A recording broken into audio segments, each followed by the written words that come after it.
हजारों की शाखाएं, करोड़ों के मेंबर्स और देश भर में अलग अलग एक्टिविटीज। लेकिन क्या आरएसएस रजिस्टर्ड है? कर्नाटका के होम मिनिस्टर प्रियंक खरगे ने आरएसएस से यही सवाल पूछकर एक नई डिबेट शुरू कर दी। Karnataka government had directed the activities of RSS are secretive and it must register.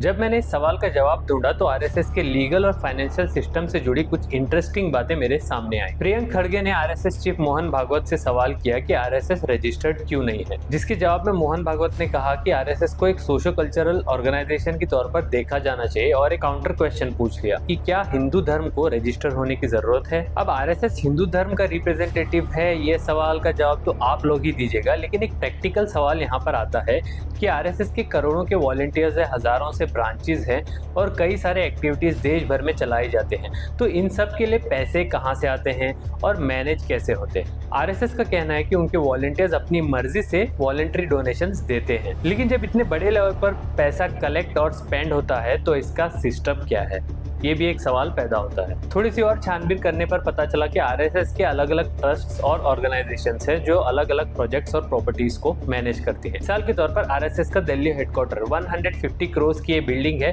जिसको केशव कुंज नाम के ट्रस्ट से रजिस्टर्ड किया गया, पैसा भी उसी नाम से कलेक्ट किया गया और इस हेडक्वार्टर को बनाया गया है। ये हेडक्वार्टर आरएसएस का, लेकिन सब कुछ किया गया केशव कुंज ट्रस्ट के नाम पर। यहीं से एक डिबेट शुरू हो जाती है। आरएसएस इसी मॉडल पर 100 साल से काम कर रहा है और क्रिटिक्स यही सवाल उठाते हैं कि जब दूसरे एनजीओ ट्रस्ट से रजिस्ट्रेशन और ट्रांसपेरेंसी की उम्मीद लगाई जाती है तो क्या आरएसएस से यही सवाल पूछा जा सकता है। सवाल सिर्फ आरएसएस का नहीं है, सवाल यह है कि क्या देश के किसी भी बड़े सोशो रिलीजियस या कल्चरल ऑर्गेनाइजेशन को आरएसएस जैसी छूट मिलनी चाहिए या फिर सभी के लिए एक ट्रांसपेरेंसी स्टैंडर्ड होना चाहिए। आपका क्या मानना है, हमें कमेंट सेक्शन में जरूर बताएं।